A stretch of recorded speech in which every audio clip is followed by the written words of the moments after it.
Hello, magandang umaga po no sa update lamang po dito sa inoorganisang charity basketball game between Senator Manny and Floyd Mayweather Jr. diyan po sa Las Vegas, either MGM Grand or T-Mobile Arena ngayon pong dadating na Disyembre. Yan pong event na yan ay inoorganisa ng The Manny Team, Mayweather Promotions at ng MP Promotions.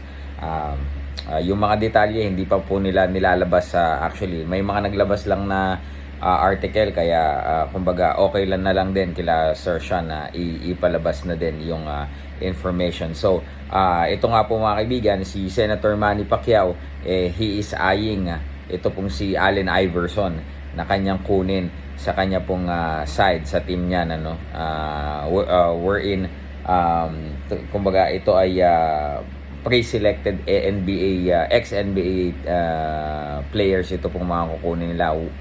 Ito naman pong si Floyd Mayweather Jr. mga idol, meron ng pre-selected ex-NBA players na napili na niya.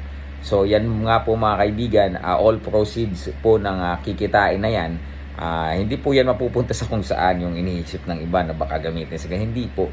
Mapupunta po yan sa kanilang mga napiling organization ni Sir Manny at organization din po of course ni Floyd Mayweather Jr. Si Floyd po mga kaibigan, kung hindi nyo po nalalaman, may mga charity din po yan na nagbibigay ng nag-extend ng tulong sa mga kapuspalad po. At yun mga kaibigan, yan po once again ay hatid po sa inyo ng PMT, the Mayweather Promotions, the Manny Team and ng MP Promotions mga kaibigan. At exciting po yan dahil para maging all-star cast po yan. Crossover mula po sa mundo ng boxing at mundo po ng basketball. So abangan po natin ang mga latest updates hinggil po sa upcoming event na yan. Yung iba po masyadong sineseryoso, ganyan or masyadong maraming issue.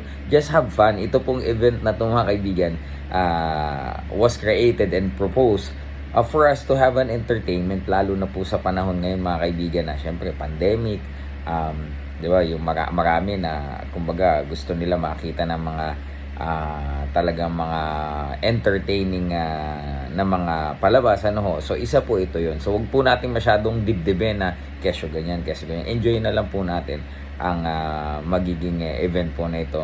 At itong dalawang Hall of Famer na ito ay grabe, no, pinaunlakan nila na silang dalawa ay magtatagpo muli, hindi man sa boxing ring pero sa basketball court mga kaibigan. Yan po, abangan nyo po, may mga upcoming updates pa ihahatid po namin sa inyo. Again, Manny Pacquiao versus Floyd Mayweather inside the basketball court.